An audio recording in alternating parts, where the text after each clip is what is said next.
Je vous salue tous de tout cœur et c'est une grande joie pour moi de pouvoir vous adresser un message encore aujourd'hui.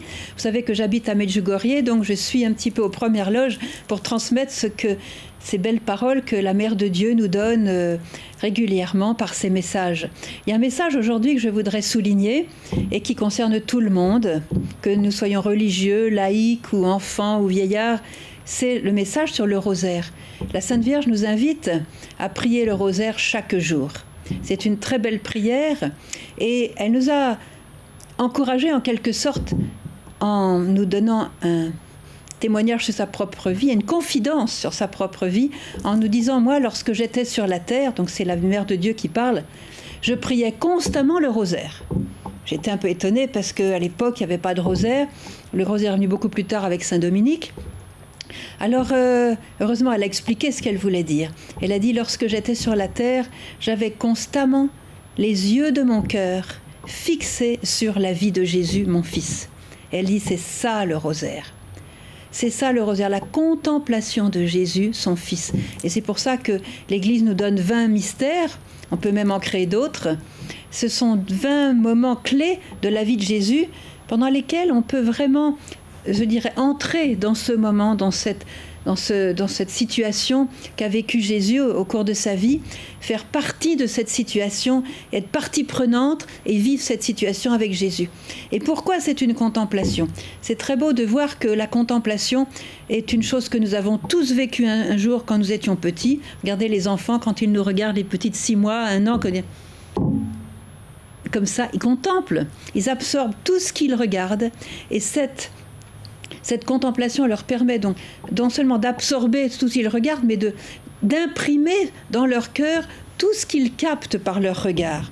Et quand ça s'imprime dans leur cœur, ça forme leur personnalité, ça forme leur avenir, ça les construit, bien sûr s'ils regardent quelque chose de beau. Alors dans cette absorption de la contemplation, la Vierge nous invite d'entrer avec elle. Pour cela, elle nous donne ses yeux pour regarder Jésus, les yeux d'une maman. Elle nous donne son cœur pour l'aimer. Et elle nous dit, je vous donne mon cœur afin que vous puissiez aimer Jésus comme moi je l'aime. Et si elle nous le dit, c'est qu'elle le rend possible. Pour que vous vous aimiez les uns les autres comme moi je vous aime. Donc le rosaire, on peut dire, nous fait grandir dans la sainteté. Parce que quand je regarde Jésus, par exemple, au moment de son couronnement d'épines, je suis avec lui, je le regarde. Il pardonne à ses bourreaux, ceux qui lui tapent dessus. Et j'absorbe en le regardant, j'absorbe sa miséricorde, j'absorbe sa patience, j'absorbe son amour pour les pécheurs, j'absorbe sa prière vers le Père. Voyez, c'est ça le rosaire. Et les pères de l'Église nous enseignent que nous devenons ce que nous contemplons. Alors c'est sûr, si je regarde la télévision toute la journée, et si nous devenons ce que nous contemplons, comment je vais devenir ? Carré, stupide, vide.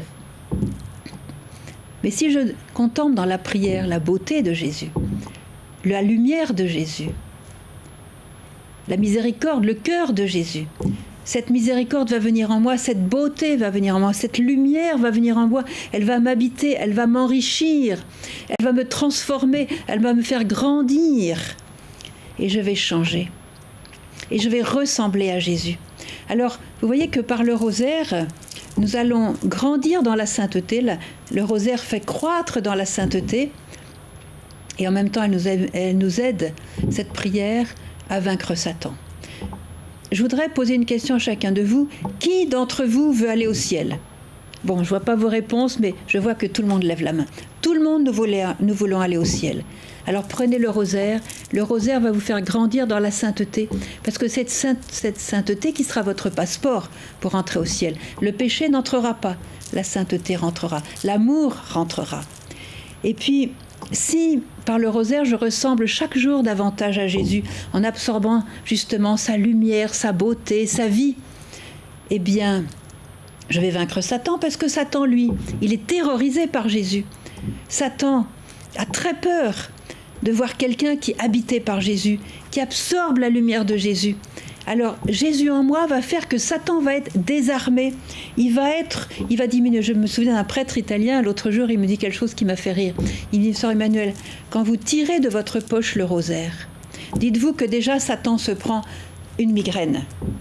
Il a le mal à la tête. Rien que de vous voir tirer votre chapelet que vous allez prier. Et plus vous dites les mystères de tout votre cœur, plus sa migraine augmente et à la fin il est capoute, il est fini, il est désarmé, il ne peut pas nuire. Ça c'est la puissance du rosaire. Alors la Sainte Vierge nous demande de prier le rosaire chaque jour en famille. Elle nous le demande de le prier ensemble si possible, de tout notre cœur avec cette contemplation. Alors je voudrais vous donner un des exemples, j'en ai beaucoup d'autres, mais il y en a un qui me vient à la pensée d'une manière particulière, c'est mon ami Luca, c'est un Italien.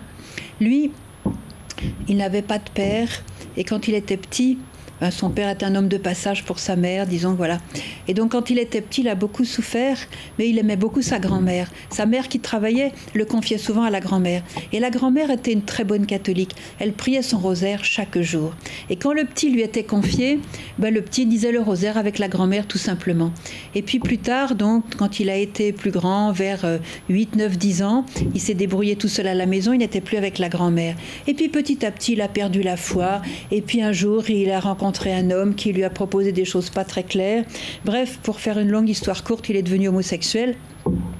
Mais il a très bien grandi dans ce monde homosexuel, donc mal orienté dans sa sexualité. Il avait enfin trouvé une famille, des amis, voilà, et puis l'un, l'autre, tout ça. Il a tellement grandi qu'il est devenu très riche. Il a commencé à voyager, à faire de la promotion, à acheter des saunas, des restaurants, des journaux. Il est devenu comme une espèce de grand ponte, voilà, dans ce domaine. Il était très riche et puis il s'est beaucoup attaché à un homme, etc. Bon. Et puis un jour, des années plus tard, il a commencé à sentir un certain vide dans sa vie. Mais le clou, ça a été quand son ami est mort. Quand son ami est mort, il a connu un grand désespoir, à tel point que lui-même voulait se suicider. Il errait dans son immense appartement de Milan et il ne savait plus quoi faire de lui-même, son ami était mort. Alors il commençait à concocter des plans de suicide. Et il était assis un jour comme ça dans son fauteuil, déjà à moitié mort, en souffrant atrocement. Et il s'est souvenu de sa grand-mère. Et il a dit, mais quand j'étais avec ma grand-mère, j'avais la paix, j'étais content, il y avait quelque chose. Alors, il s'est souvenu qu'il priait le chapelet avec sa grand-mère. Et puis, comme par hasard, avec un grand P, comme divine providence, quelqu'un avait laissé un chapelet dans son appartement et il l'a cherché, il l'a trouvé, c'était dans un tiroir. Il a agrippé le chapelet, il ne savait plus comment le prier. Ça fait trop longtemps qu'il avait fait cette expérience à grand-mère. Alors il a pris le chapelet, il l'a tenu comme ça, et il a balbutié Notre Père, je vous salue Marie. Il se trompait parce qu'il ne savait plus quand on disait le gloire au Père. Enfin bref, il a fait ce qu'il a pu. Et dès qu'il a dit le Notre Père, il a été envahi par une paix extraordinaire. Son chagrin s'est en allé. Son désespoir s'est d'en aller. Et alors, il ne pouvait plus se séparer de ce petit objet qu'il avait trouvé. Et il disait, Notre Père qui es aux cieux. Puis il ne savait pas la suite, alors il disait, je vous salue Marie. Puis il ne savait pas la suite, alors il s'accrochait, il priait comme un fou. Et la paix coulait comme un fleuve, qui le restaurait, qui le guérissait, qui les ressuscitait. Alors, il a continué, il tenait son chapelet comme sa bouée de sauvetage. Et puis un jour, il est rentré dans une église, il a été voir un prêtre, il disait « Mon père, apprenez-moi à prier le chapelet ». Alors il a su, et puis il a dit plusieurs chapelets, et puis petit à petit, je ne vous raconte pas toute son histoire. Maintenant, il est marié, il donne des sessions pour apprendre aux jeunes à se restaurer dans une sexualité juste comme le Seigneur les a créés. Il aide beaucoup de jeunes qui ont été pris dans cette ambiance, je dirais, voilà, de déviation, si vous voulez. Et maintenant, il est un grand apôtre pour le Seigneur, pour la Sainte Vierge, dans son monde. Et avec sa femme, ils font des sessions magnifiques. Et voilà, c'est le chapelet le souvenir du chapelet avec sa grand-mère. Alors, prenez le chapelet en famille, tenez-le, agrippez-vous à lui. Le chapelet, nous dit la Sainte Vierge, un simple chapelet, un simple rosaire peut faire des miracles dans votre vie, dans le monde. Quand vous priez le chapelet, je suis avec vous, je suis dans votre cœur. Le chapelet peut obtenir la fin de la guerre. Le chapelet, quand elle est venue à Fatima, elle a dit « Priez le chapelet, chers enfants, pour obtenir la fin de la guerre. » Le chapelet va faire des miracles dans vos familles. Et quand il y a le chapelet prié chaque jour dans une famille, il y a la protection de Dieu. La Sainte Vierge met son manteau maternel au-dessus de la famille et ça vous évite tant d'accidents, tant de maladies qui coûtent tant de larmes. Prenez votre chapelet. Si vous n'en avez pas, achetez-en. Faites-le bénir par un prêtre et agrippez-vous à votre chapelet. Et des portes s'ouvriront pour votre espérance, pour votre joie, pour l'unité de votre famille et la paix de votre cœur.